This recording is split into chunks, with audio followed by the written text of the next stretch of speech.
Então, vamos iniciar agora a primeira mesa do Seminário Internacional de Enfrentamento à Corrupção, com o tema Democracia e Corrupção, discussões necessárias.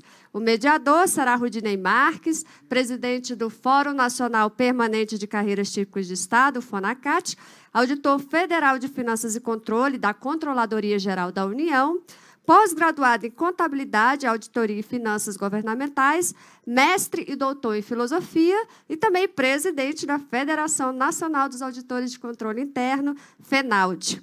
Os palestrantes, Matthew Taylor é professor livre-docente da School of International Service na American University em Washington, é autor e coautor de 4 livros e, entre 2006 e 2011, foi professor do Departamento de Ciência Política da USP. Álvaro Ricardo de Souza Cruz é mestre em Direito Econômico e doutor em Direito Constitucional, é procurador da República em Minas Gerais e professor de graduação e pós-graduação em estricto sensu da Pontífice Universidade Católica de Minas Gerais. Vice-presidente do Instituto Mineiro de Direito Constitucional e membro do Instituto de Hermenêutica Jurídica, pós-doutor em História também. Passo a palavra para coordenar os trabalhos ao presidente Rudinei Marques. Bom dia novamente, Rudinei. Bom dia, Vivian. Bom dia aos nossos palestrantes, aos quais, em nome do FONACAT, da FENAUD, do CONASSE e da UNACOM Sindical, né, eu saúdo, e também em nome dos nossos mais de 1.000 participantes neste evento. Bom dia a Matthew Taylor, é um prazer tê-lo conosco, e ao professor Álvaro Ricardo de Souza Cruz. Tenho certeza que teremos um ótimo debate, até porque matéria-prima no Brasil atual não nos falta, né? Temos muito o que pensar esse tema da corrupção e as suas imbricações com a democracia. Então, sem mais delongas, eu passo de imediato a palavra ao professor Matthew. Nós teremos assim uma organização de 30 minutos para cada exposição, até 30 minutos, fiquem bem à vontade, e depois questionamentos que estão chegando aí pelas redes, certo? Então, bom dia a todos e a palavra está à disposição. Bom, muito bom dia a todos, é um prazer estar aqui, muito obrigado pelo convite, Rudinei, pelas palavras, um prazer conhecê-lo virtualmente, o Dr. Álvaro também, e agradeço a presença de todos. Eu vou, se eu puder, compartilhar minha tela para subsidiar um pouco a discussão, vamos ver se eu consigo. Ótimo. Espero que estejam vendo. Aqui um PowerPoint. Na verdade, na discussão de hoje, eu sou acadêmico, estou aqui na presença de pessoas que entendem muito melhor que ninguém o combate à corrupção, então peço desculpas por ser acadêmico, mas eu quero trazer alguns achados que eu acho que podem talvez subsidiar o debate, o trabalho de todos vocês, que vem das pesquisas acadêmicas sobre a experiência de outros países. E o principal achado, como vocês verão pelo título, é o argumento de que para aprimorar a luta, o enfrentamento à corrupção, talvez seja melhor enfatizar o accountability, a responsabilização acima de tudo. E isso tem vários ganhos que discutirei ao longo da conversa hoje, mas o principal é que accountability, responsabilização, é uma prática inerentemente democrática, isto é, de manter os nossos líderes responsáveis, de mantê-los accountable, como a gente fala em inglês. Então, sem dúvida, existe uma relação muito forte entre corrupção e democracia. O problema que a gente verá é que dificilmente conseguimos desentranhar, saber o que causa o quê. mas existem relações entre corrupção e PIB, corrupção e democracia, corrupção e estabilidade democrática, e sabemos que a corrupção é particularmente perniciosa para as democracias. Então, em termos de corrupção e PIB, vocês podem ver aqui um gráfico do PIB per capita e a corrupção. É uma relação razoavelmente forte, especialmente na parte superior do gráfico. Essa medida de controle da corrupção é do Banco Mundial. O segundo gráfico aqui traz o índice Freedom House sobre a democracia, na qual os países que estão aqui no 7, no 1, são os países que são democracias fortes, e aqui vai caindo a democracia até você chegar a países mais autocráticos. E aqui podemos ver dois dados que estão em vermelho. Este aqui é a Singapura. É um exemplo que eu acho que é importante ter em mente. Muitas vezes a gente fala sobre a Singapura como um exemplo positivo da luta contra a corrupção, mas quero chamar a atenção para o fato de os outros governos neodemocráticos ou mais autoritários, nessa mesma categoria da Singapura, tem problema de controle de corrupção, não chegam ao nível de controle que a Singapura chega. O outro ponto aqui em vermelho, que eu espero que vocês possam ver, é o Brasil. E aqui vocês podem ver que o Brasil é uma democracia, não está na categoria 1, mas está chegando perto da categoria 1. Mas em termos de controle da corrupção está um pouco abaixo dessa linha de regressão.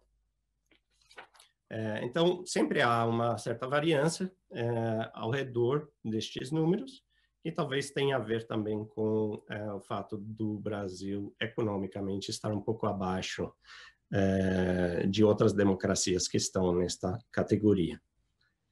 O terceiro dado que eu trarei para vocês é o que... desculpa que está em inglês aqui, são os anos de democracia contínua. E o que a gente pode ver aqui é que as novas democracias tendem a sofrer, tendem a ter um controle de corrupção um pouco pior do que outras democracias que têm uma experiência mais longa de democracia.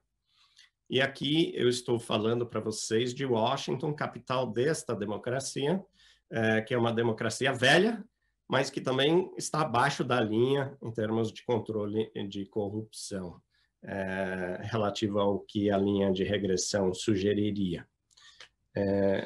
Bom, mas tudo isso para mostrar que a corrupção, a relação entre corrupção e democracia é uma relação de duas mãos, e é um problema particularmente perniciosa para as democracias por diversos motivos. E o Mark Warren, que foi professor meu em Georgetown, argumenta que essa relação é de causa e de sintoma. Isto é, a corrupção é sintoma de problemas com a democracia, mas a corrupção também é causa dos problemas com a democracia.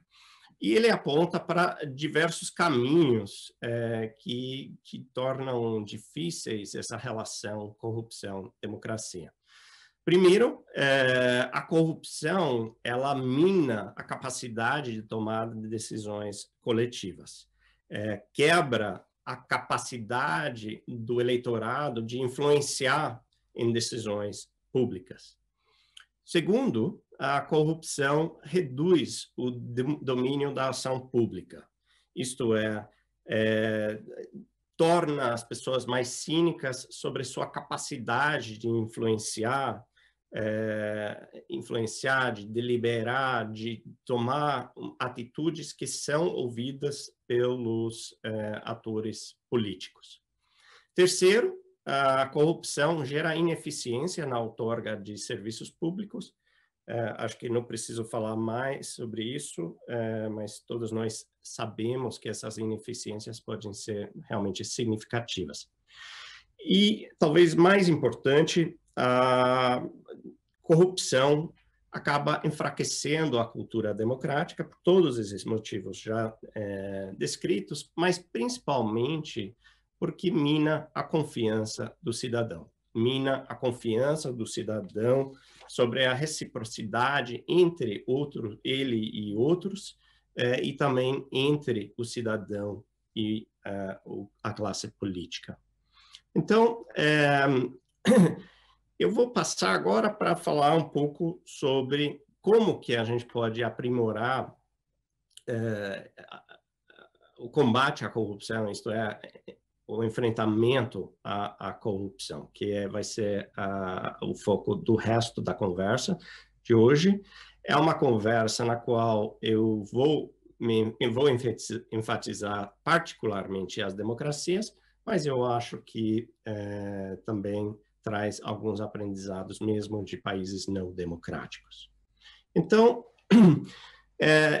num trabalho que eu publiquei na revista Daedalus em inglês e depois, posteriormente, foi publicado pela revista da CGU, eu procurei entender um pouco melhor como que as mudanças de equilíbrio aconteceram ao longo da história em diversos países que conseguiram eficazmente enfrentar a corrupção.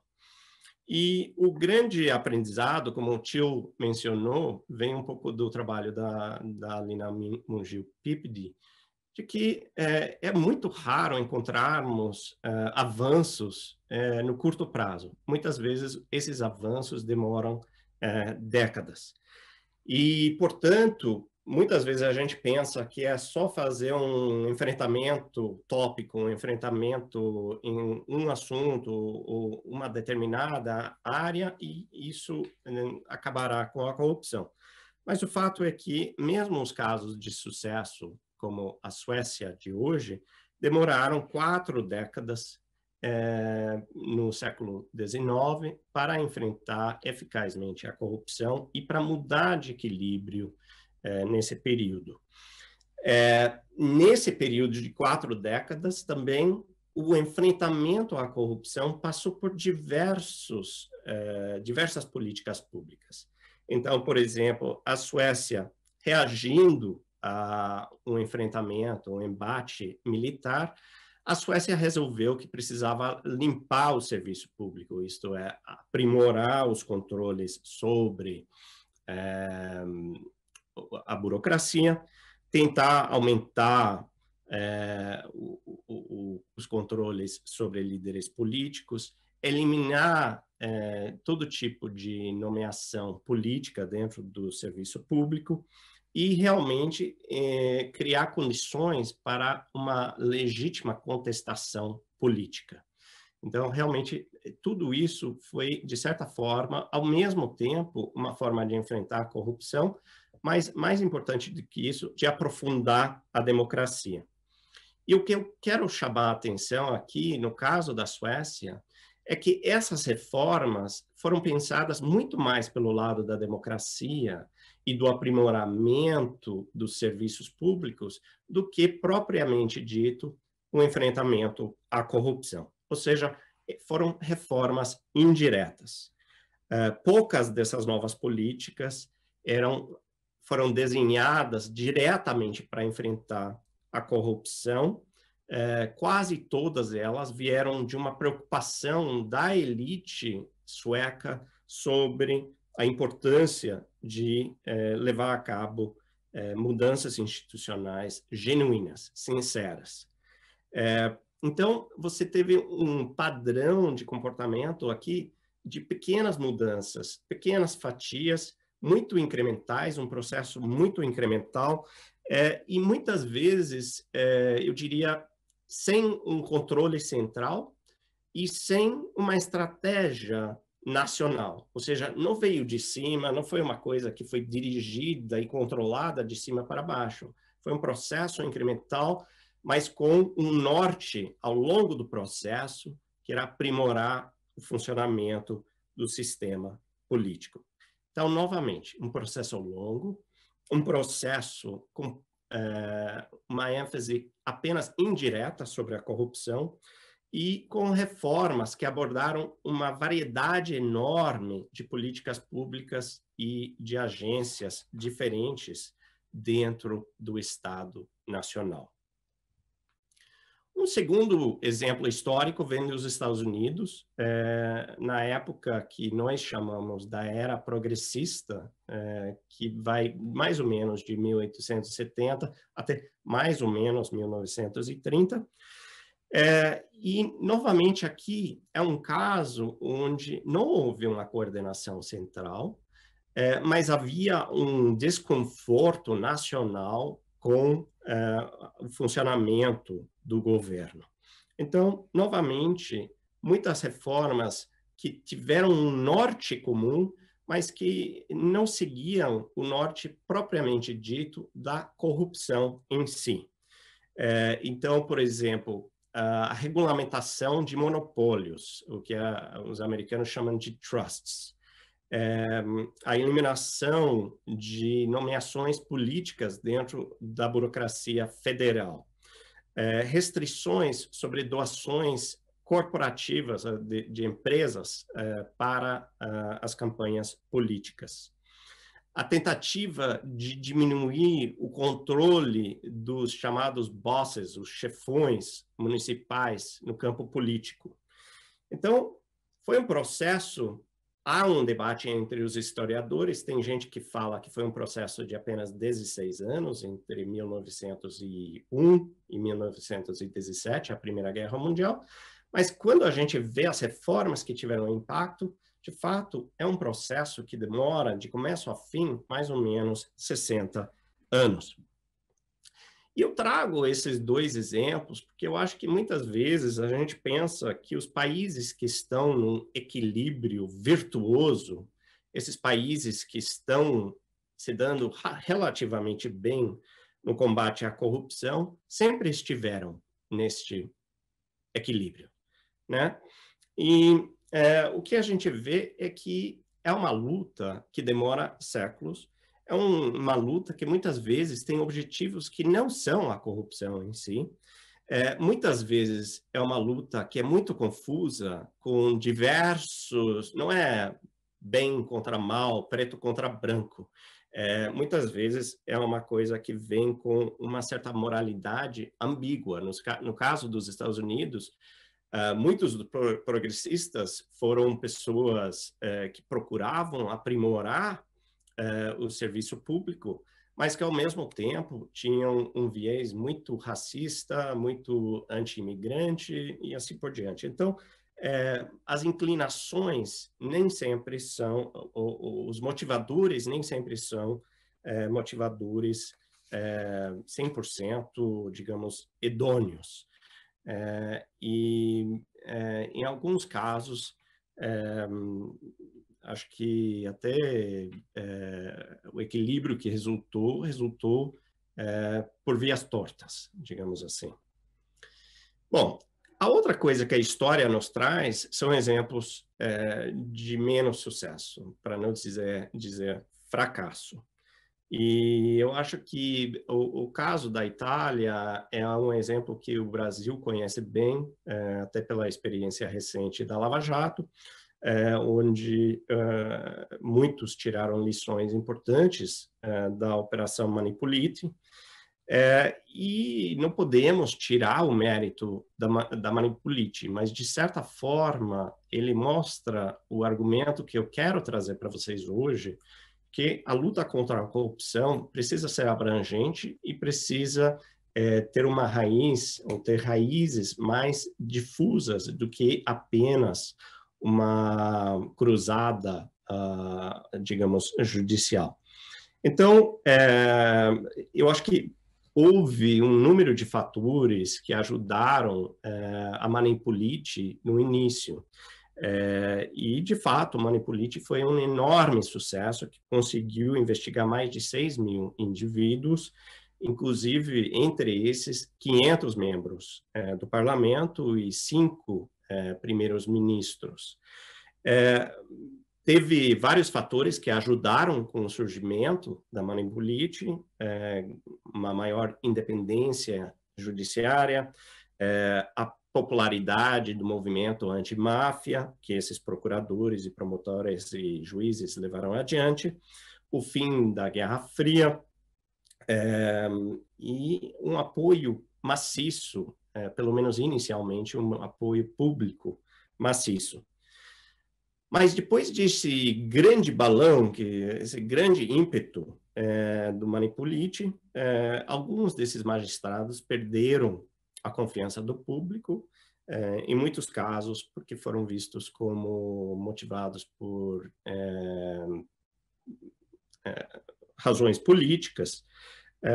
Alguns dos políticos que surgiram com o fim da velha guarda se mostraram talvez até um pouco piores do que a velha guarda, e o fato é que vários dos atores mais importantes, tanto do setor privado, que participavam da corrupção, quanto do setor público, aprenderam com os sucessos da Manipulite e conseguiram reverter alguns dos instrumentos que haviam se tornado essenciais para o enfrentamento à corrupção.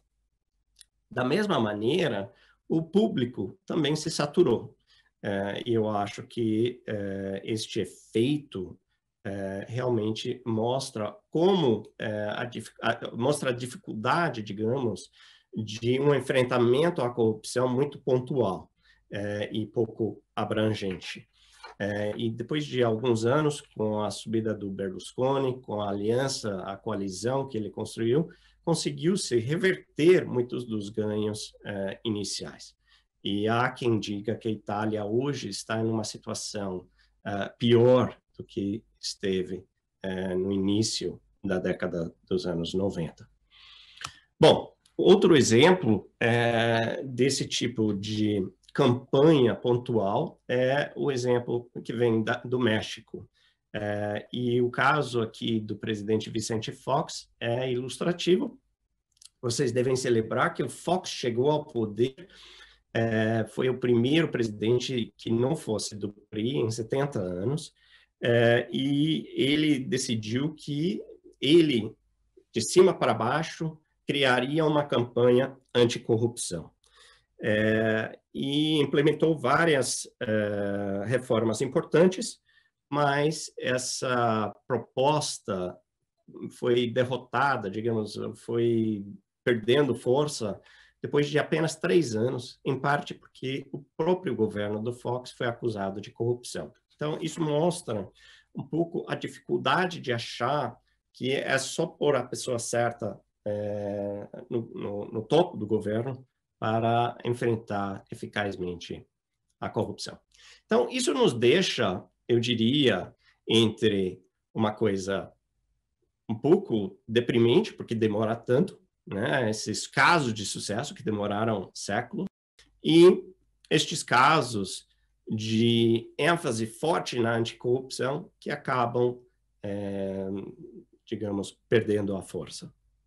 Então, a pergunta que isso nos traz é como concretizar os ganhos de corrupção.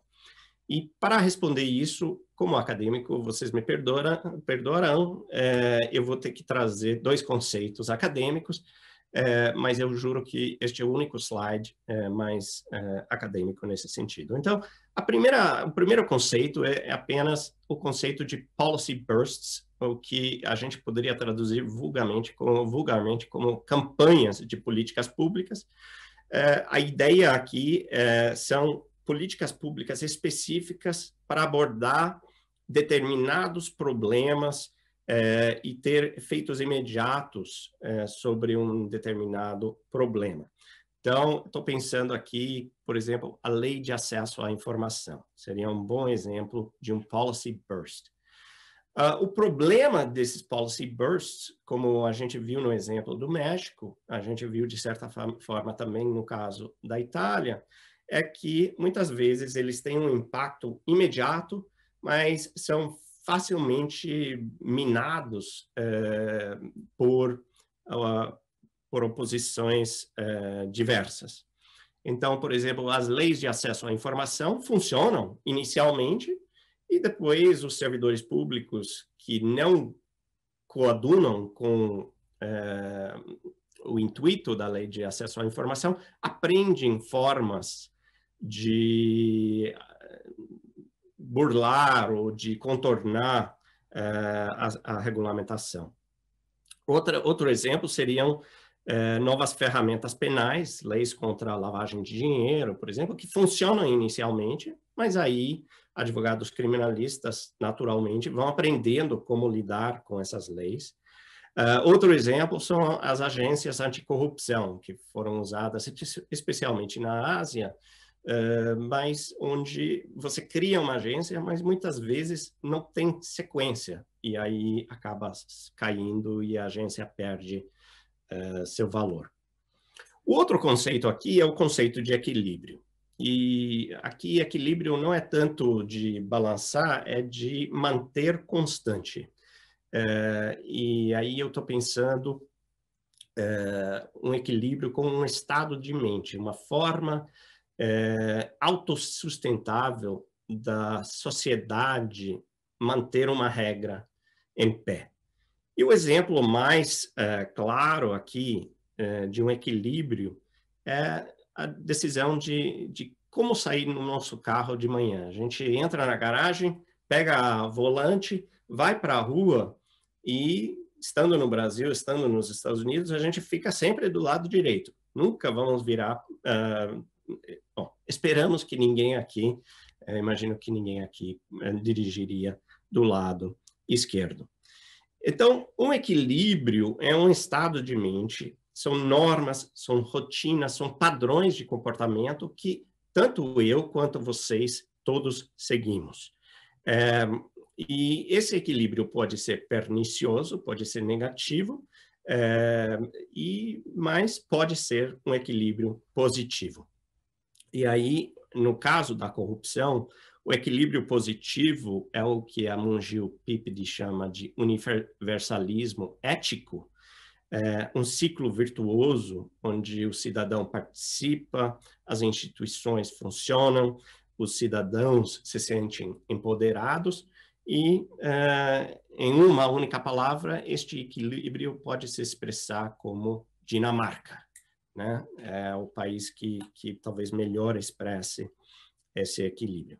Então, acho que a meta que nós todos que estamos aqui neste seminário sobre enfrentamento da corrupção estamos procurando é a meta de alcançar um equilíbrio da qual seria irracional, seria perigoso ser desonesto.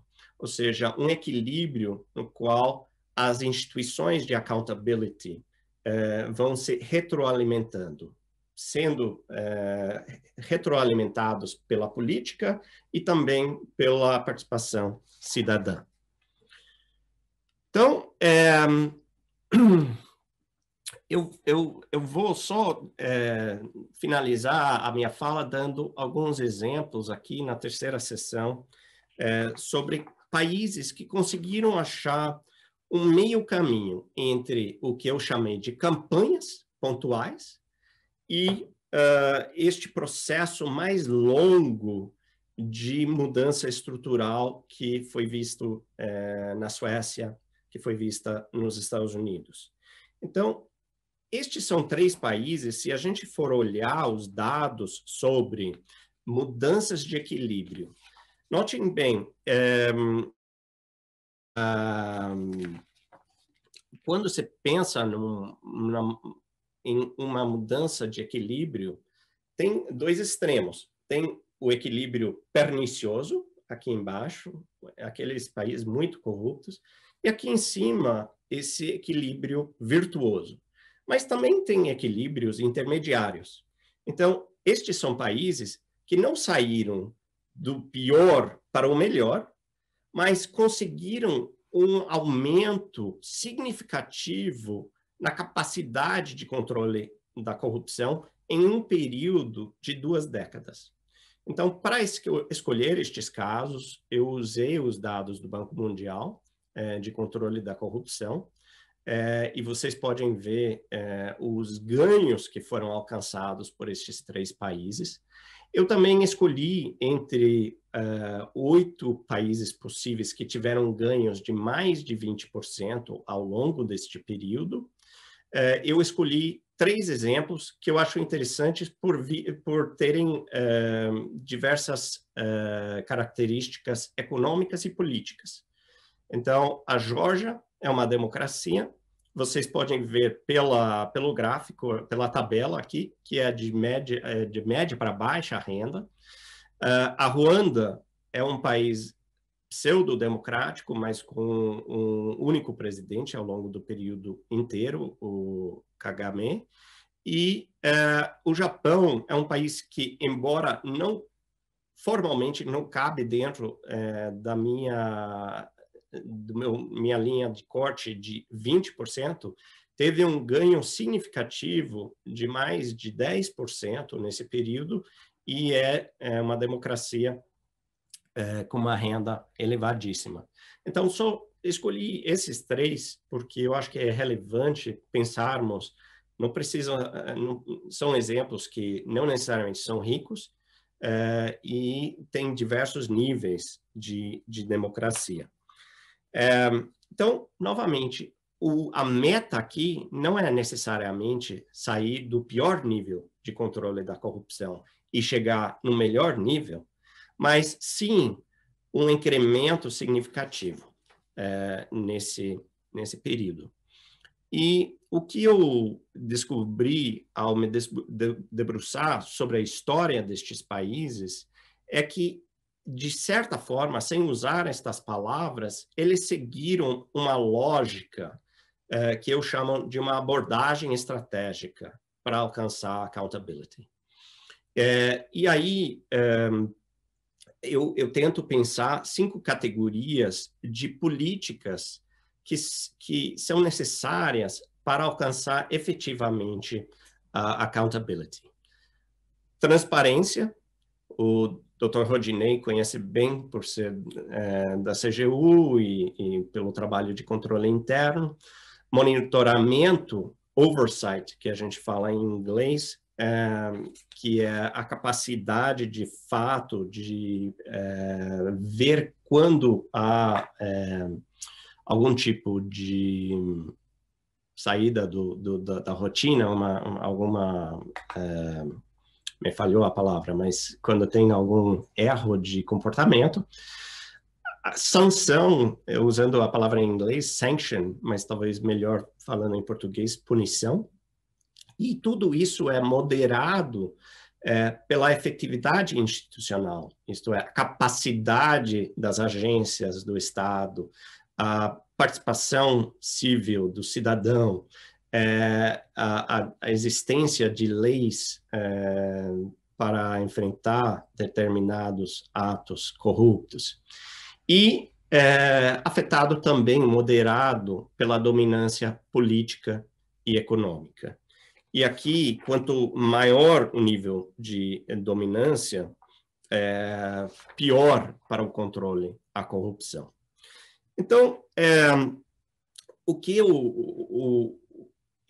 essa equação, digamos, nos traz primeiro, uma forma de sistematizar o nosso pensamento.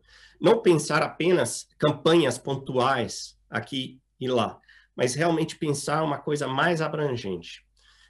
Segundo, ele nos traz a capacidade de ver onde estão os gargalos.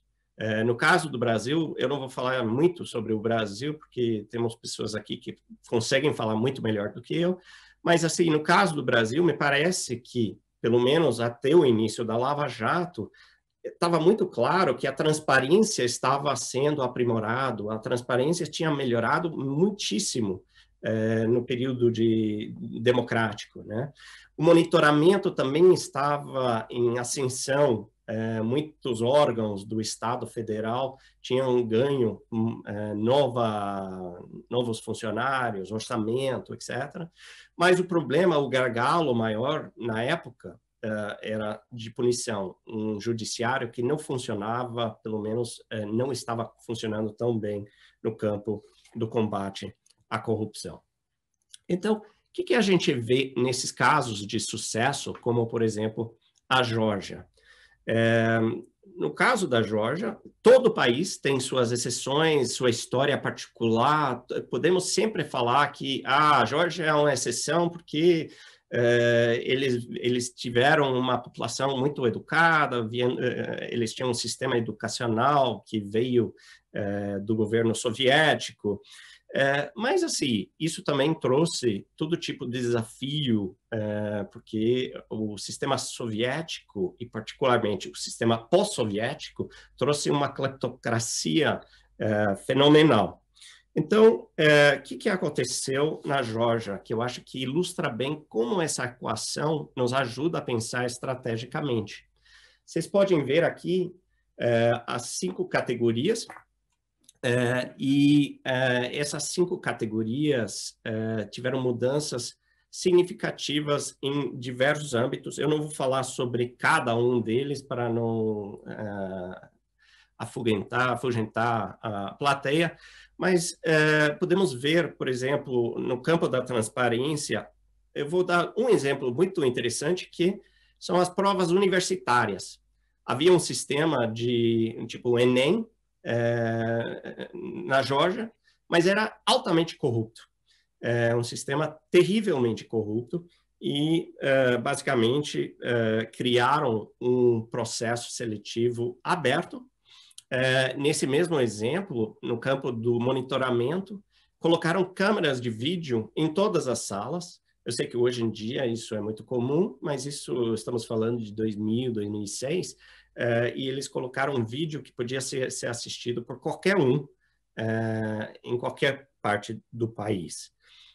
Em termos de punições, um exemplo exemplar aqui foi a demissão de 16 mil funcionários da Polícia Rodoviária em uma única noite.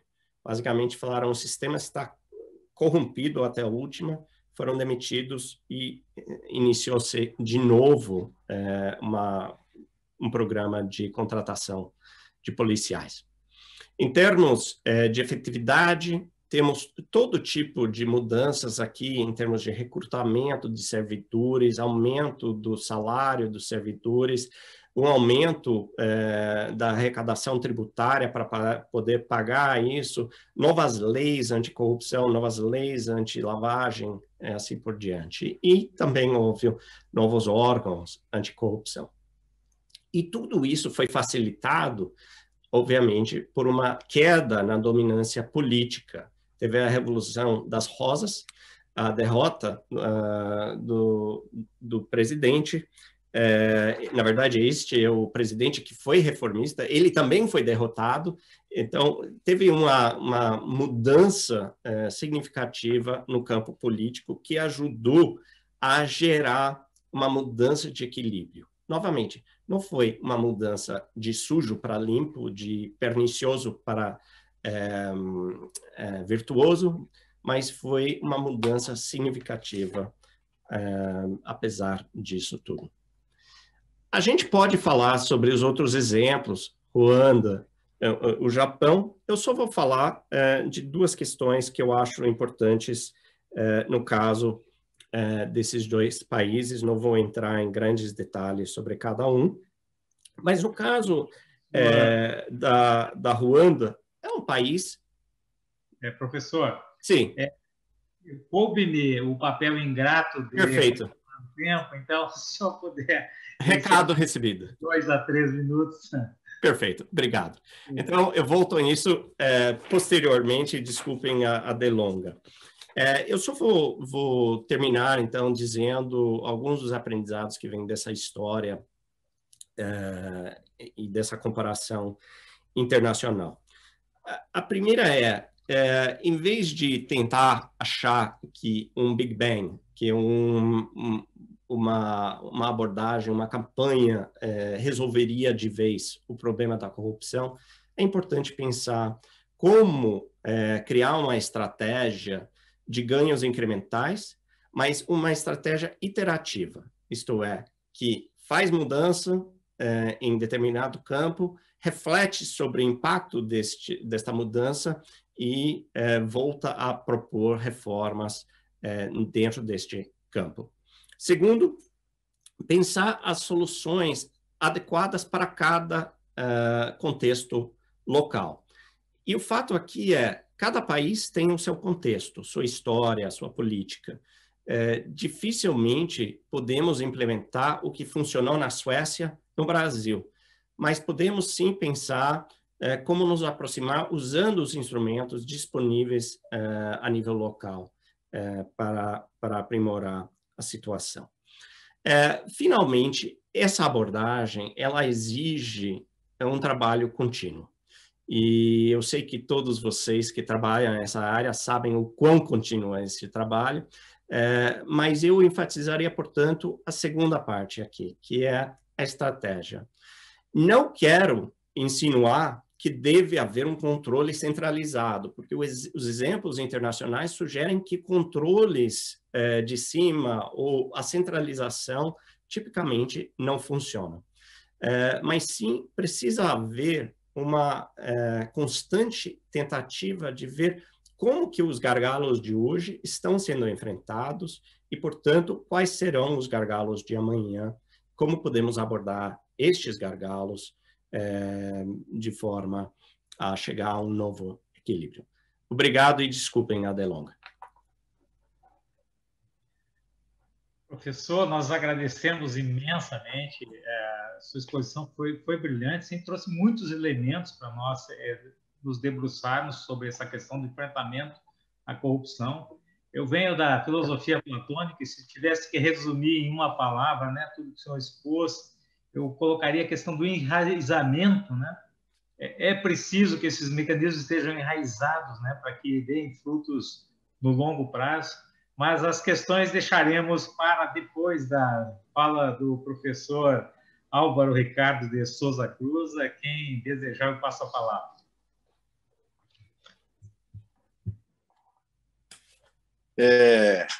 Muito bom dia a todos e todas, né? Agradeço por estar aqui conosco, ainda que virtualmente. Queria começar a minha exposição inicialmente fazendo agradecimento a 4 pessoas. A primeira, claro, não poderia deixar de ser, é o presidente do FONACAT, da FENAUD, né, Rudinei Marques, né? Gostaria de fazer um agradecimento também pelo convite do presidente da UNACOM sindical, né, Dr. Braulio Cerqueira. Gostaria de agradecer ainda a doutora Vivian Daniele, coordenadora do FONACAT, organizadora desse Seminário Internacional de Enfrentamento à Corrupção, e, particularmente, agradecer ao presidente do CONACYT, professor Leonardo Ferraz, que foi meu aluno, que se tornou um grande amigo, né? A gente sabe que a educação é um dos mecanismos aí de sementear essas amizades aqui. Queria cumprimentar também ao meu colega de painel, pela brilhante exposição, professor Matthew Taylor, né? E agradecer, né, pela brilhante exposição que nós tivemos a oportunidade de acabar de ouvir. Muito bem. Eu pretendo abordar a minha temática, né, dizendo que o nosso eixo, pelo menos do tratamento do enfrentamento da questão, ele desborda um pouco daquilo que normalmente se esperaria numa discussão sobre a questão da corrupção, né? Temas provavelmente foram ou serão debatidos numa matéria como essa. A questão da cultura, né, especialmente da nossa administração pública ou da relação com a administração pública, né? A questão de se molhar a mão de um policial para evitar uma multa ou coisa que o seja, indo até a grandes fraudes em licitações ou coisa que o seja. Uma outra temática que foi tratada, salvo engano, pela doutora Débora e também mencionada pelo doutor Matthew, a questão da transparência e da accountability administrativas deverão ser temas recorrentes no tratamento desse assunto, né? Técnicas de detecção de diversos crimes ligados ao tema, como corrupção ativa, passiva, né? E os avanços que, eventualmente, a legislação trouxe e as últimas operações de vulto, como a Lava Jato, colocaram mais próxima do público, como a questão de acordos de leniência ou de delação premiada, também são, acredito eu, sejam temas recorrentes no assunto. A análise, né, o professor Rudinei aí estava citando, dizendo que era um platônico, então a discussão a respeito, né, da ética, da moral, da decadência do indivíduo e da decadência social, que vem com discussões desde os gregos, também é outro mecanismo, outra possibilidade de discussão sobre esse assunto, chegando até a uma análise, estava até no voto do ministro Lewandowski, no último julgamento da suspeição do ex-presidente Luiz Inácio Lula da Silva, uma discussão sobre uma análise econômica, verificando o custo-benefício da destruição de capital e de empregos que as grandes operações de combate à corrupção trouxeram. Então, todos esses caminhos são caminhos possíveis para análise desse tipo de matéria. Eu, como constitucionalista, eu vou preferir fazer o inverso, fazer uma análise do problema do que eu chamo de recessão democrática que nós estamos vivenciando nos últimos tempos, né? E verificar como, pelo menos a doutrina, vem tratando, encaixando o problema da corrupção nessa temática, né?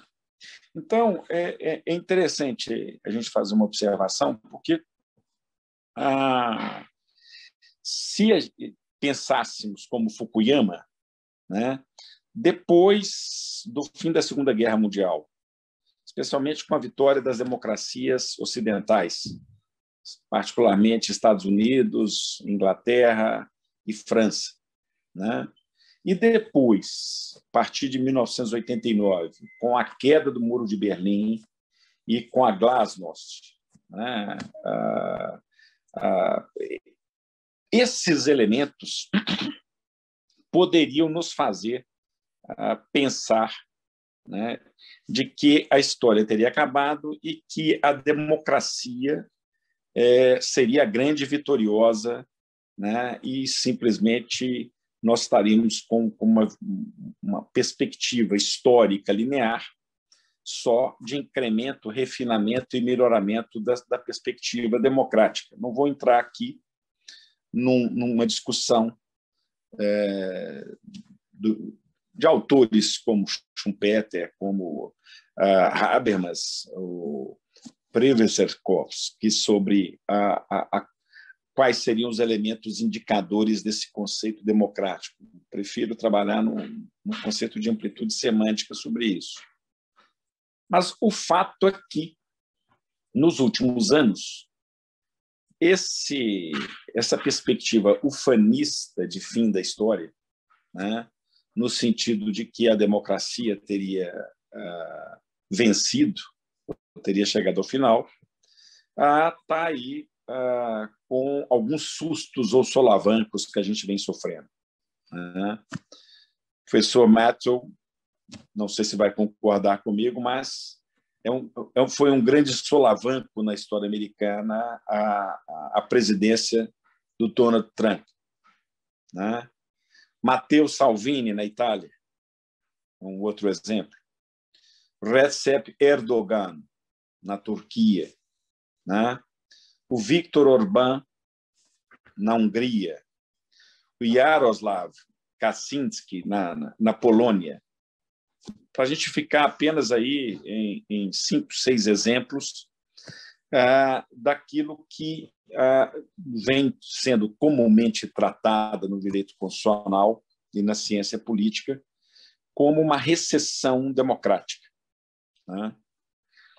Eu vou utilizar o trabalho do professor Samuel Huntington para de alguma forma, trazer nos últimos 200 anos, aí, pelo menos, aquilo que seriam ondas democráticas e ondas de recessão democráticas, né? A primeira onda democrática que ele elenca, pelo menos no período moderno, iria mais ou menos de 1820 até 1926. Eu estou usando o trabalho dele, né? Esse período assistiu, né, o fim dos grandes impérios europeus, os últimos deles, os impérios austro-húngaro e o Império Otomano, né? Nós assistimos, nesse meio tempo, a questão da unificação da Itália e, em grande medida, né, os sistemas presidencialistas e parlamentaristas vão se consolidando nesses países europeus. Então, teria sido um avanço democrático que a gente assiste nesse período. De 26 a 1942, o Huizinga observa ter havido uma onda de recessão democrática, seja, né, à direita, né, com a formação de regimes totalitários, os mais mencionados, como o nazista alemão, como o fascista italiano, mas a gente não pode esquecer também, na Europa, do salazarismo em Portugal, né, e do franquismo na Espanha, né, para ficar apenas, né, nesses elementos, né? A vitória da Segunda Guerra Mundial das democracias ocidentais vai trazer uma nova onda democrática, que, segundo esse autor, iria de 42 a mais ou menos 1962. É o período do fim do colonialismo, né? Número enorme de países na África e na Ásia vão se espalhar. Um bom exemplo para quem é constitucionalista, seria a expansão do número de cortes constitucionais que nós vamos assistir por todo o mundo, né, em torno dessa temática. Então, a democracia novamente campearia nesse período. Nós vamos, então, ter um novo processo ou novo fenômeno, né, de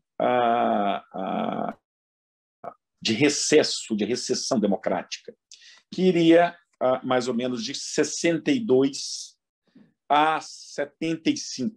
No nosso caso, no caso brasileiro, obviamente, essa conta estaria errada, né, em 10 anos, né, mas observando o cálculo dele. Para esse autor, o que marca, né, especialmente nesse período de recessão democrática, primeiro, o fenômeno da Guerra Fria, a questão da chamada política de dominós, aonde, então, um grande número de regimes democráticos, eventualmente na Ásia, na África e na América Latina, vão cair com golpes de Estado, muitas vezes com a colaboração, ou em grande parte com a colaboração das grandes potências mundiais à época, tanto os Estados Unidos quanto a União Soviética. Então, o que caracteriza esse período é um conceito de ruptura democrática.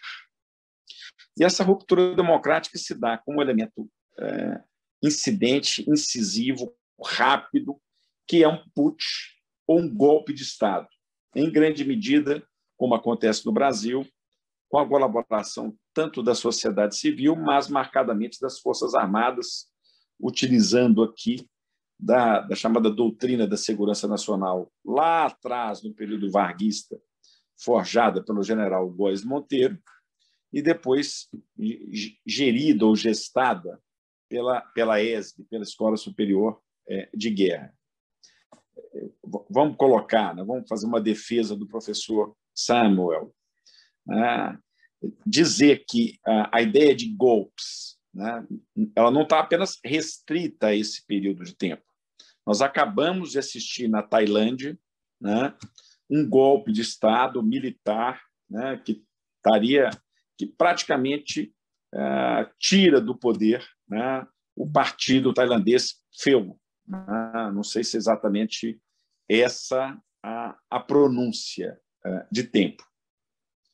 Depois desse período, dessa segunda grande onda de recessão democrática, o globalismo, né, especialmente a globalização, né, vai fazer que haja um novo movimento de vento democrático, que é o período que, na opinião dele, iria mais ou menos de 75 a 2002. Né? As comunicações sociais, a internet, o avanço da imprensa, a consolidação da democracia avança em vários países. O esgotamento, o fim praticamente desse conflito leste-oeste, né, com a queda da União Soviética, com o desfazimento, do Pacto de Varsóvia. Todos esses elementos promoveriam uma distensão e facilitaram o crescimento da democratização. E é nesse momento aí que pensou-se, né, que a gente estaria caminhando, eventualmente, a largos passos para o fim da história. E eu vou pedir, aí é um único gráfico que eu trouxe, né, o auxílio da Vivian, para colocar aí para mim uma informação, isso, de Democracy Index. Queria que o pessoal pudesse dar uma olhada com detalhe para a gente ver, e o Samuel Huntington, ele está tratando, eu acho, de 2010 para cá, o mundo estaria vivendo uma recessão democrática, a terceira grande onda de recessão democrática, né? E a gente pode confirmar esses dados, né, com essas informações do economista, mostrando que, essencialmente, olha, se a gente olhar com atenção, claro que eu posso me furtar alguma coisa, mas com democracia absolutamente consolidadas, a gente teria aí, né, o Canadá, Islândia, os países escandinavos, Austrália e Nova Zelândia. Quer dizer, mesmo, né, países, né, europeus ainda teriam algumas dificuldades, especialmente em razão de alguns traços que eu vou trazer para vocês de problemas democráticos, né, que seriam, essencialmente, aquilo que o professor David Landau designa por constitucionalismo abusivo, né? Que é o emprego de mecanismos para alteração da ordem jurídica, determinando uma significativa redução do status democrático. Eu pretendo trabalhar isso de uma forma mais elaborada. Mas o que o Samuel Huntington está tratando é que, em países como Europa, Estados Unidos, México, o próprio Brasil, Argentina, Índia, e tantos outros que nós estamos vendo nesse mapa, nós estaríamos vivenciando um fenômeno novo de ameaça à democracia, que é diferente do putsch, do golpe de Estado de tanques na rua, que seria um fenômeno que nós chamamos de erosão democrática. Ou seja, as bases e os fundamentos da democracia estariam sendo, de alguma forma, solapadas, né? Estariam sendo escavadas, né? E que, necessariamente, a gente não chegaria a uma situação de status autocrático, né? Ou de regimes autocráticos, mas que a gente estaria num fenômeno de charneira, ou seja, a gente caminharia mais, né, para um risco de recessão democrática ou não. Mas, para confirmação do trabalho do professor Huntington, basta olhar, né, de uma forma simples, né, duas grandes potências do mundo, né, Rússia de Putin, né, e a China atual, estariam enquadradas, né, obviamente, como regimes autocráticos. Duas observações, né, em razão da polarização ideológica exacerbada que o país vem vivendo, né? Primeiro, né, a turma da direita, que normalmente aponta apenas ditaduras como a da Coreia do Norte, Cuba e Venezuela, claramente estão enganados porque olha a quantidade de países vivenciando uma recessão democrática. E a turma à esquerda, que está dizendo, ou normalmente afirma, que o Brasil já se transformou numa Venezuela, né? Obviamente, a gente ainda estaria bem longe dessa situação, né?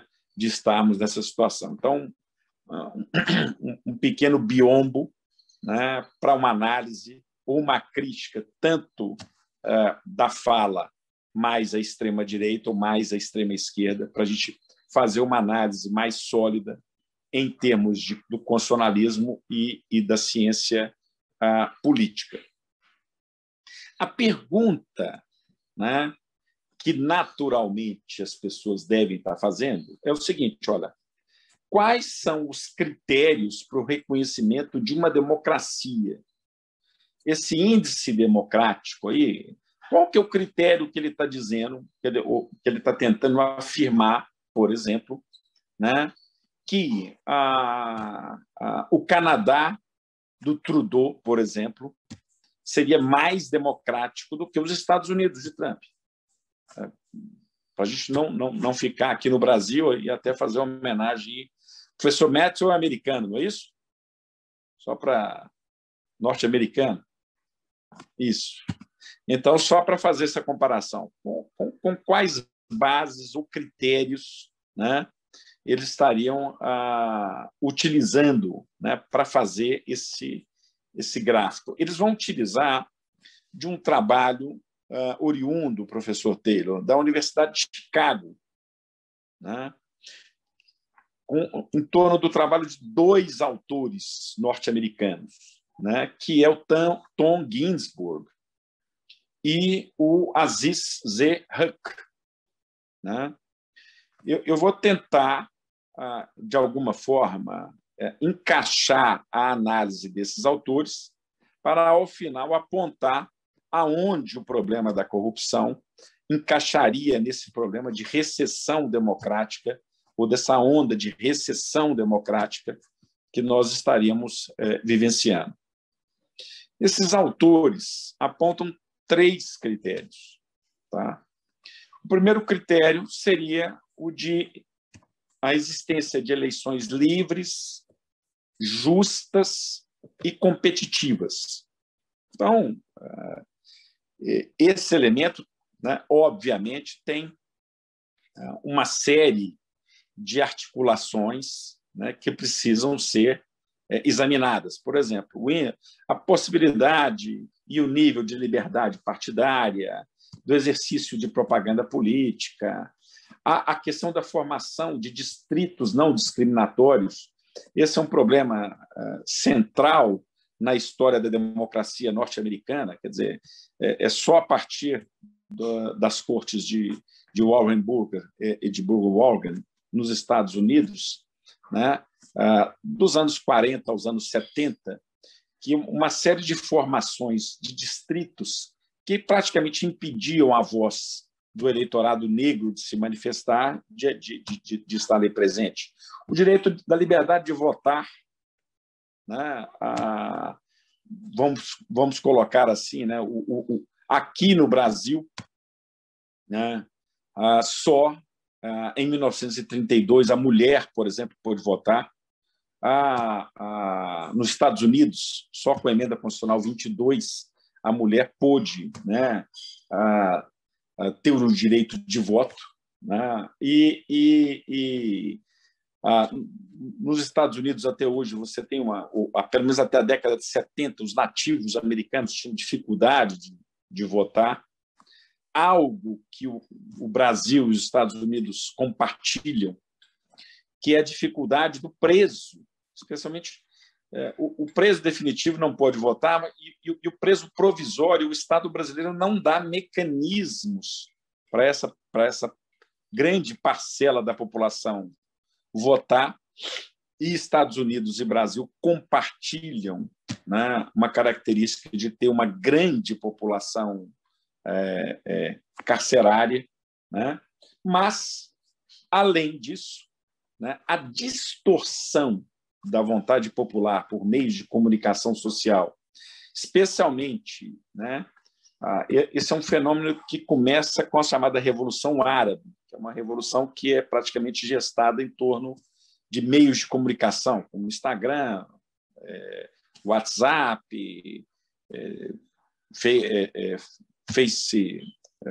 Facebook e outros meios de comunicação, TikTok, agora a moçada nova está se utilizando disso, mas o índice de fake news, de má formação de dados, de desinformação, né, é outro elemento sendo utilizado ou trabalhado por esses autores americanos para fazer essa noção de densidade da democracia. Muito bem. Um segundo elemento que esses autores trabalham, né, o Ginsburg e o Huck, são justamente os chamados direitos de primeira dimensão, chamados direitos liberais.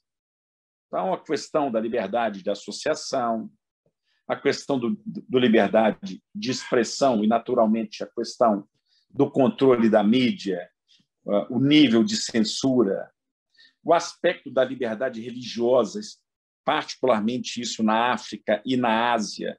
Esse é um elemento importante a ser considerado.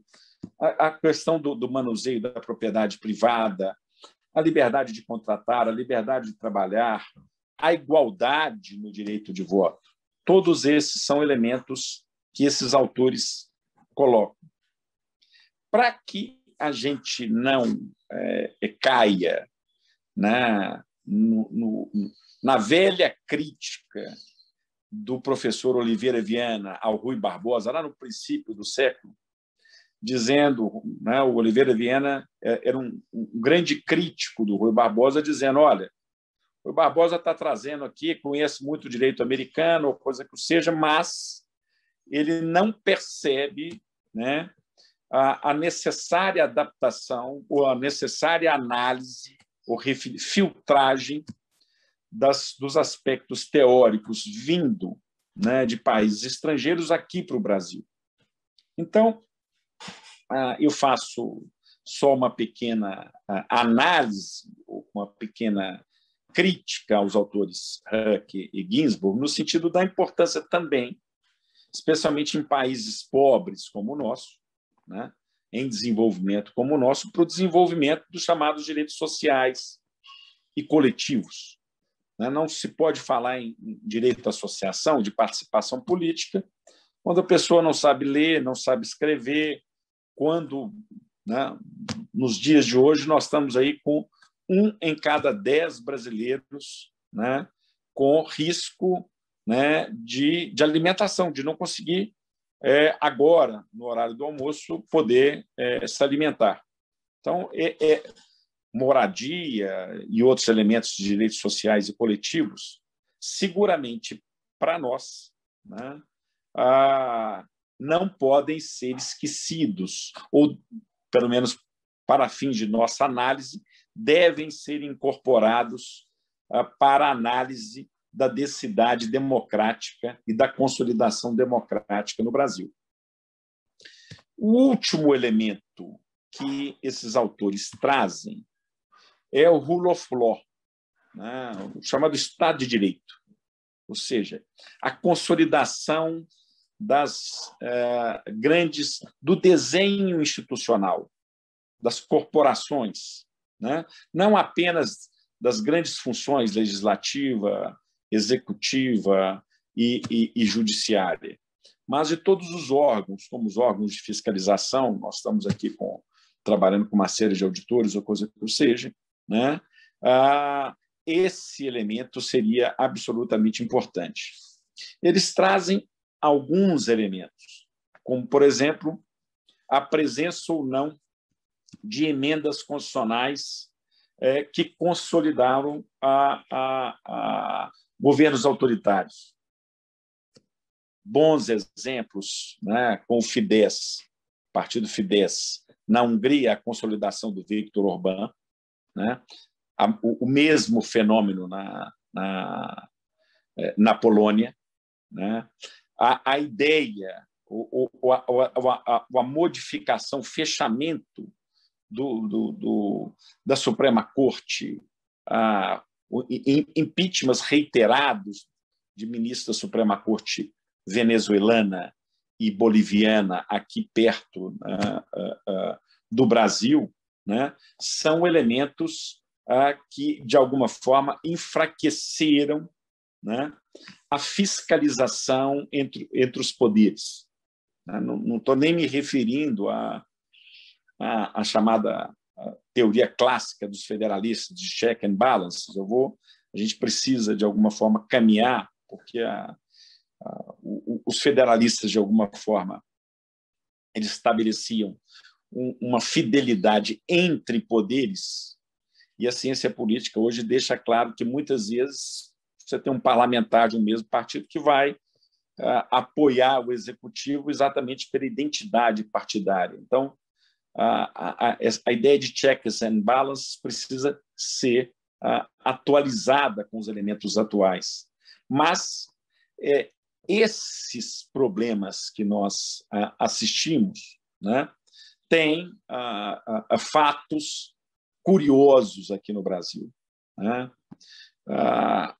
Os processos de impeachment que nós assistimos recentemente com o Collor e depois com a Dilma, né, praticamente transformaram o Instituto do Impeachment numa espécie de moção de desconfiança típica do parlamentarismo, e o que fazendo com que o parlamento tenha um elemento aqui no Brasil de força e o presidente da República não tenha nada em contraponto a isso. Ele não pode, por exemplo, dissolver o parlamento e convocar eleições para isso.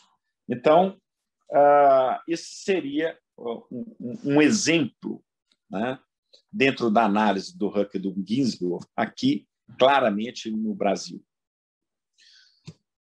Mais dois exemplos, né, seriam a questão do abuso dos poderes de emergência, né, a transformação do estado de sítio, do estado de defesa ou do estado de calamidade pública. Nós estamos vivenciando aqui, não podemos deixar de esquecer uma pandemia, e o enfechamento excessivo de poderes em alguns dos órgãos, né, o enfraquecimento de algum dos órgãos, né, em razão disso, seria um outro elemento de elastecimento da democracia.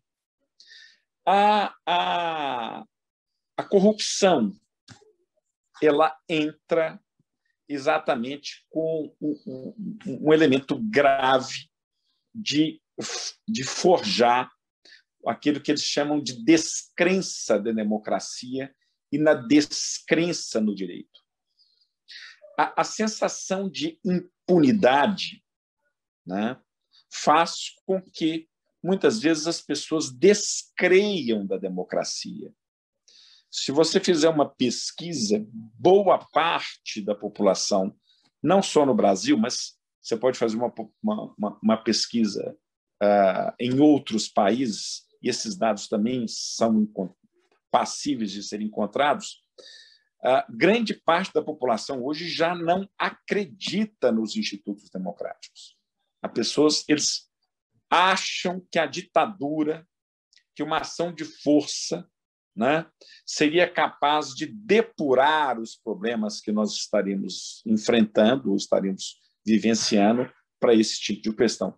E a corrupção mina a fé na democracia. E o outro elemento grave do aspecto da corrupção seria justamente a descrença no direito. A descrença de que o direito, que os procedimentos jurídicos possam ser capazes de estabelecer, né, freios, né, aos políticos, aos funcionários públicos, ou ao grande empresariado, né? Há uma crença generalizada num aspecto de custo-benefício de que vale a pena ser corrupto, né? E se vale a pena ser corrupto, né, essa democracia, de alguma forma, ela acoberta ou ela incentiva esses elementos, né? Essa desmoralização do direito e da democracia, né, são elementos graves, né, e são um apontamento grave nesse movimento de recessão democrática que não só, né, o Brasil, mas o mundo estaria vivenciando, na opinião do Samuel Huntington. Eu vou encerrar a minha colaboração aqui. Havia me pedido uma palestra mais curta, aí, de 20 minutos. Né? Espero que eu tenha conseguido atender, né, os objetivos aí, dos organizadores do seminário. Muito obrigado. Nós que agradecemos, professor Álvaro, foi muito importante o senhor ter trazido esse tema, porque é o que nós estamos vivendo hoje, né? Uma descrença no Estado, na democracia, nas instituições, de forma generalizada, e essa é uma preocupação que nós temos que colocar no debate público. Mas vamos começar aí as questões. Acho que nós temos tempo aí para 2 ou 3 questões para cada um dos palestrantes. E eu vou tomar a liberdade de começar, né, fazendo uma provocação que vai na mesma linha para os 2 palestrantes, né? Um nuance um pouquinho diferente, mas na mesma linha, né? Porque o professor Matthew trouxe a questão das mudanças no longo prazo, né? Da necessidade de sedimentar essas mudanças, né? Em busca, enfim, de um equilíbrio, né? Nas questões de Estado, no enfrentamento da corrupção, enfim, nas instituições republicanas. Agora, eu perguntaria se, ainda que os avanços, né, eles se deem no longo prazo, se nós podemos, numa outra perspectiva, dizer que os retrocessos, em todos os casos, eles são rápidos. E se são rápidos, qual assim, nem sei se tem uma média temporal, né? Mas nos comparativos internacionais, né? Como é que se dá essa retomada? Nós vamos ter que esperar 10, 20, 60 anos para que haja uma retomada, ou elas têm sido mais rápidas, né, nos países analisados? E da mesma forma para o professor Álvaro, né, que trouxe a questão da erosão democrática, institucional, né? Até eu estou falando agora, lembrou um dos últimos convidados na grande conferência do FONACAT, que é aí da UFMG, professor Juarez Guimarães, e trouxe questões muito relevantes também, algumas vão na mesma linha que o senhor trouxe hoje para essa reflexão, e é na mesma linha que vai essa primeira, então, questão, né? A erosão democrática, ela também não é permanente, né? Quer dizer, a democracia se reinventa, o Estado se reinventa. E hoje nós precisamos, no Brasil, né?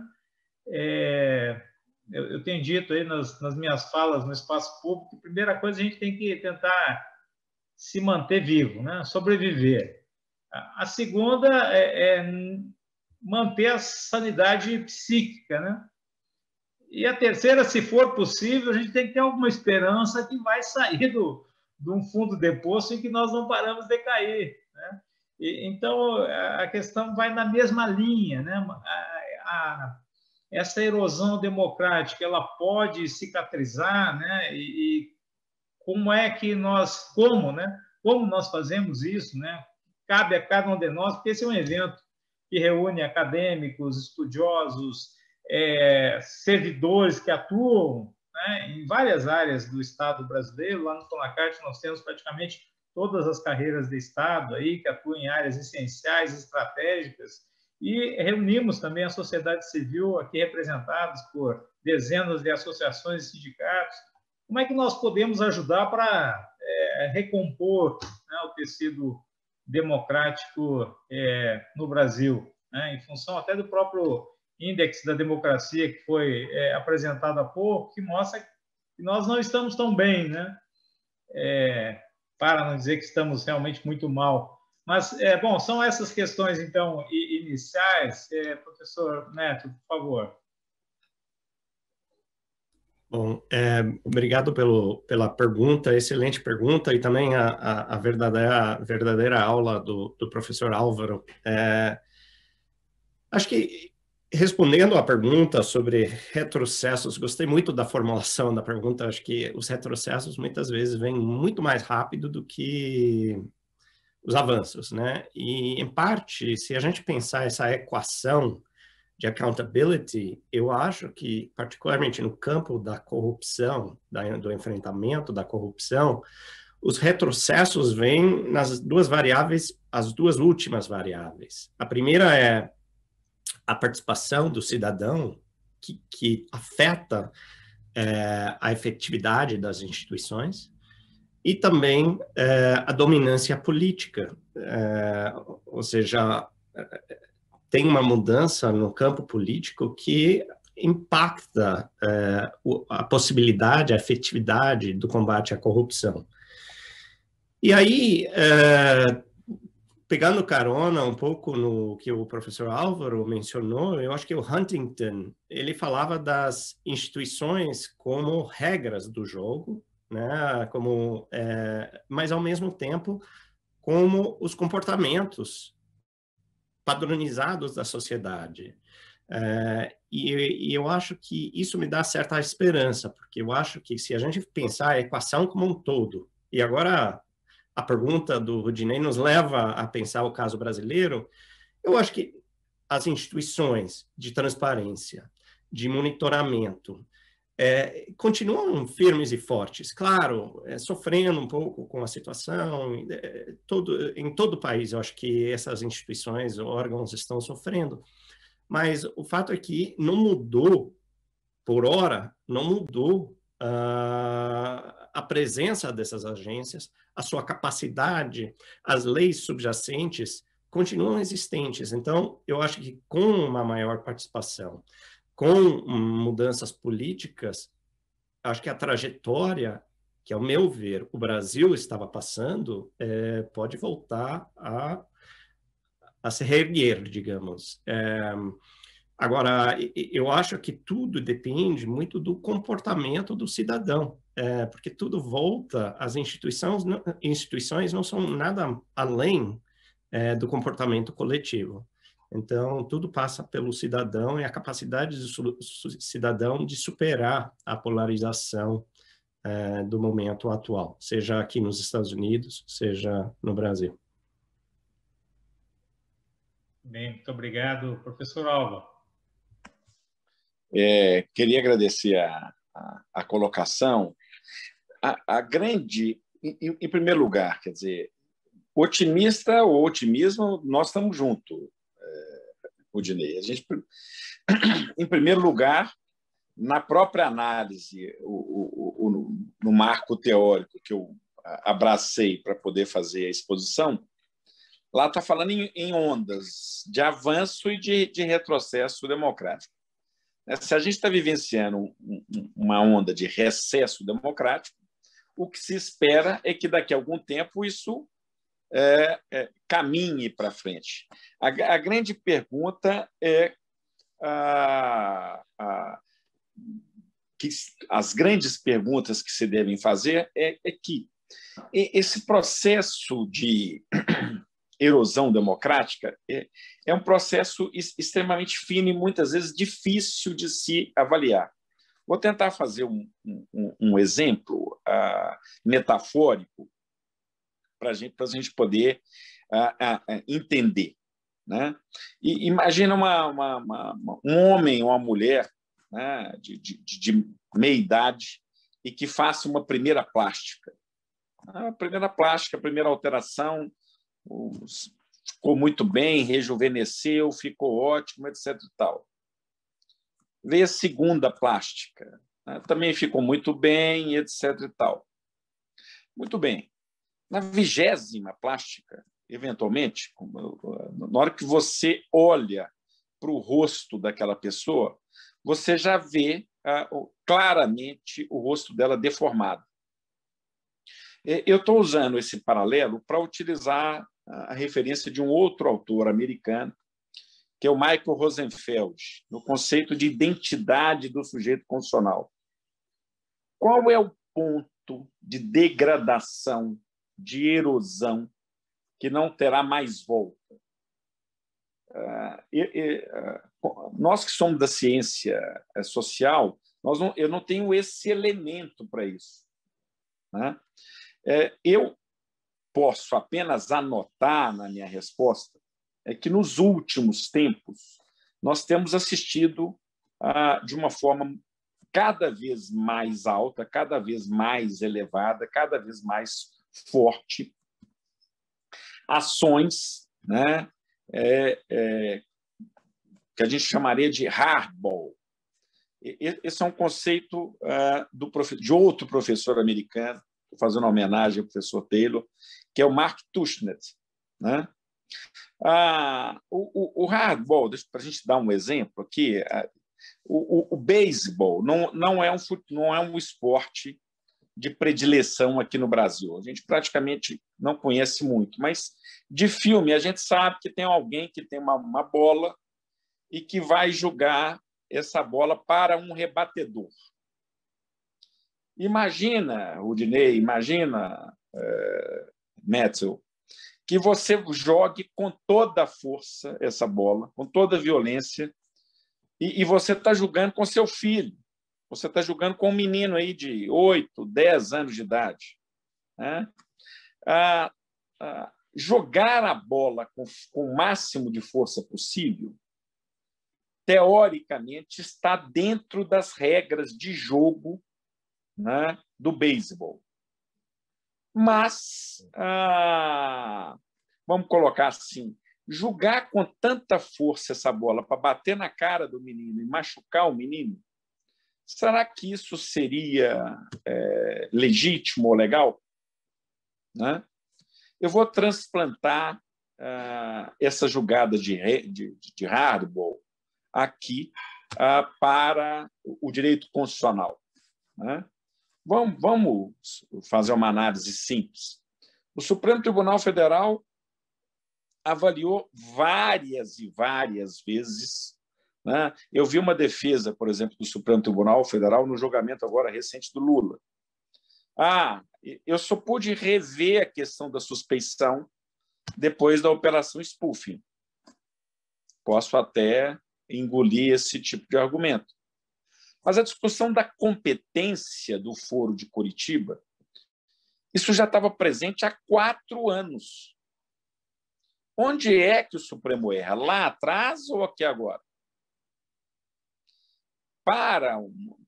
Saindo de uma análise estritamente jurídica, entrando para a ciência política, fica parecendo que há alguns anos atrás o Supremo era da conveniência do Supremo tirar, né, o Lula e o PT do jogo político partidário, e agora, diante de alguns hardballs do governo federal, quer dizer, manifestação em praça pública, né, não o presidente apoiando, mas na frente de faixas pedindo intervenção militar, em frente de faixas apoiando o AI-5, né, o presidente vai junto a esse tipo de público, né? Está se organizando agora para o dia 1º de maio uma grande manifestação, né, com o nome Eu Autorizo. Né? Estão querendo reunir 1 milhão de pessoas para autorizar o presidente da República a dar um golpe de Estado. Né? Ou, segundo aqueles, a interpretarem que o artigo 142 da Constituição eventualmente autorizaria isso. Então, o que eu observo no país é que essas julgadas, essas medidas jurídico-políticas que nós estamos assistindo de Harvard estão cada vez mais fortes de um lado e de outro. A torcida para que isso acabe bem, professor Rodinei, nós estamos juntos nessa torcida, mas eu venho assistindo com preocupação aquilo que está acontecendo no Brasil. Estamos juntos na torcida, mas, por enquanto, né, acho que nossas instituições ainda são dinâmicas, são fortes o suficiente para a gente reverter esse processo. Mas não deixo, ao lado do meu otimismo, fica a minha preocupação. Acho que eu consegui responder a sua colocação. Obrigado, professor Rodinei. Obrigado, professor Álvaro. Vamos fazer o seguinte agora. Eu sou muito disciplinado em relação ao tempo e nós vamos até 12h30. Então, eu vou fazer 2 questões em bloco para cada um dos expositores.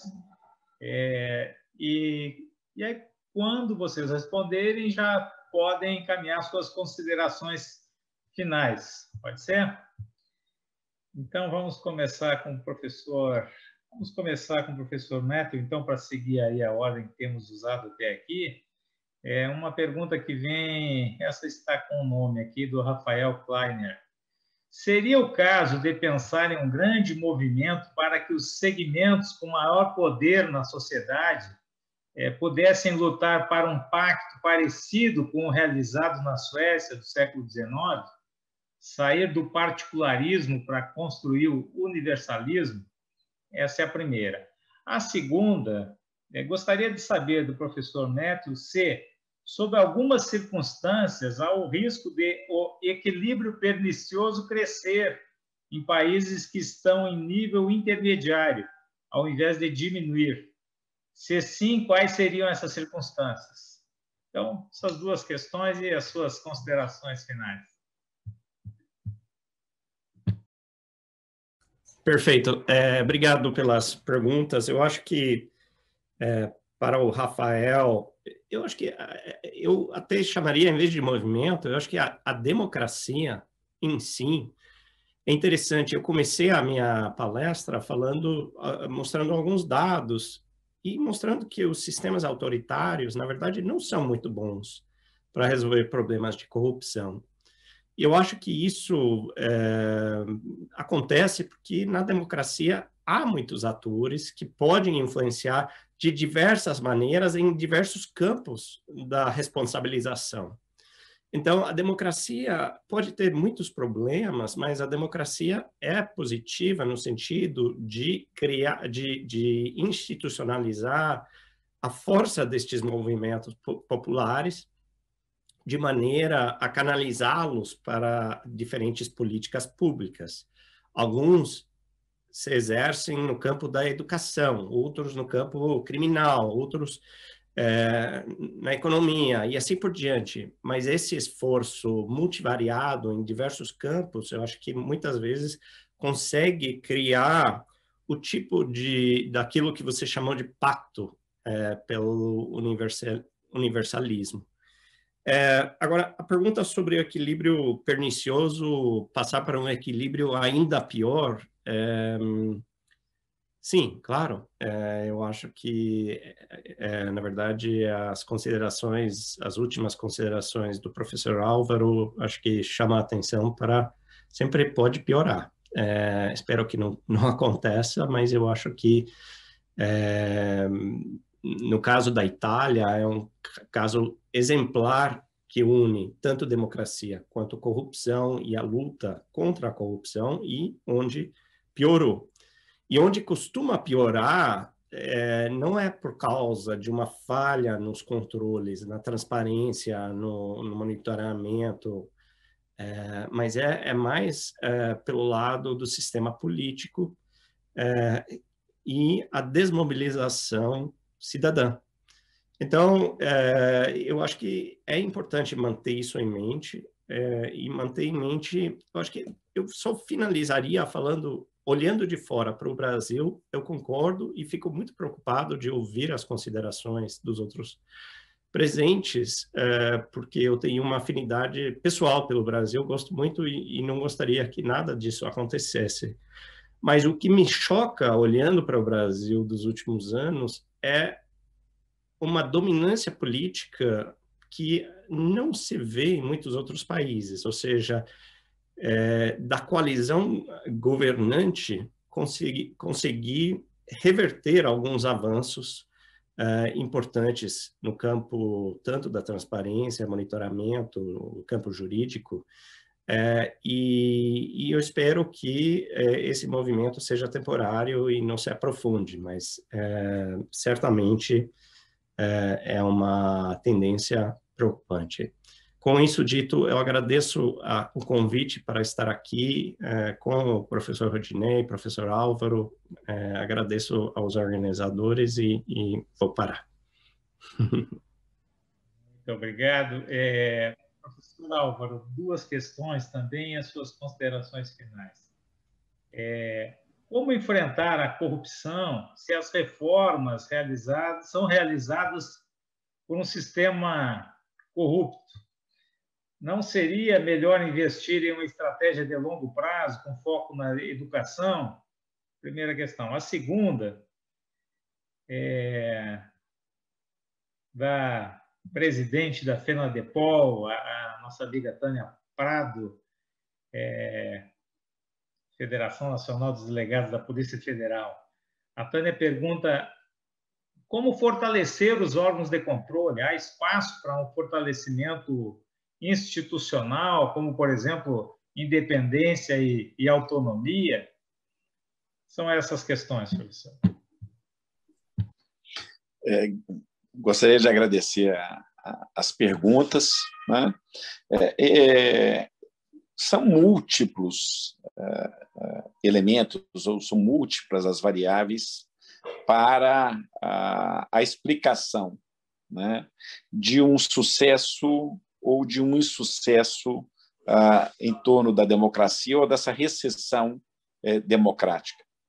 Eu não tenho a menor dúvida de que a educação, né, ela contribui, né, para o aprimoramento da participação popular. Ao mesmo tempo, né, se você faz uma análise em termos de neurociência, vou te dar um exemplo.